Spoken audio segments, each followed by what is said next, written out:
In a small town battered by economic downturns, Ella struggled to make ends meet. Her life, a constant battle against financial woes, saw a glimmer of hope each week when she assisted Mrs. Hammond, an elderly woman in her neighborhood, with her shopping needs. Ella had met Mrs. Hammond during one of her early morning grocery runs. Noticing the elderly woman grappling with her shopping bags, Ella had instinctively offered to help. Since that day, she visited Mrs. Hammond every Thursday, helping her navigate the aisles of the local store. Ella enjoyed quiet conversations over tea in her dimly lit living room. Despite her own escalating debts, Ella found solace in these visits. Mrs. Hammond's appreciation, though quietly expressed, anchored Ella in a way she hadn't anticipated.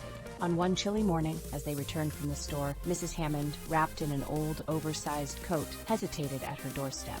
"Ella, could you come in for a moment?" she asked, her voice soft but earnest. That curious Ella followed her into the house. The interior, adorned with faded photographs and vintage furniture, spoke volumes of a life once vibrant, now subdued by time.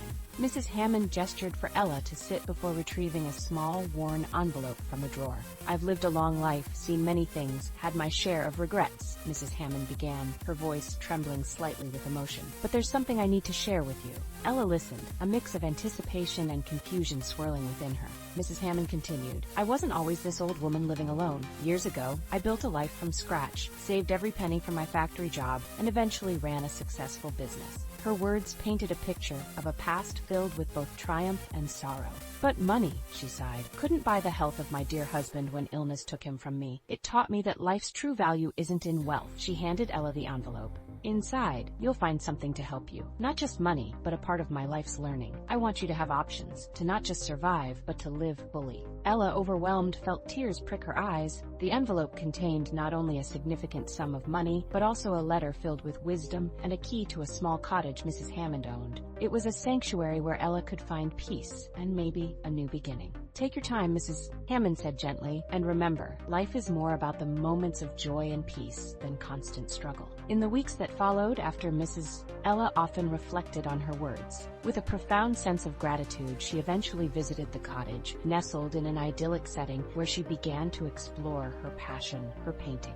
Ella's days at the cottage were serene, filled with the creativity and calm she had long craved. The legacy Mrs. Hammond left her went beyond financial assistance. It was a philosophy of life that Ella embraced fully. As the seasons changed, so did Ella. With each brushstroke and each quiet moment on the cottage porch, she found herself living not out of necessity, but out of joy and gratitude.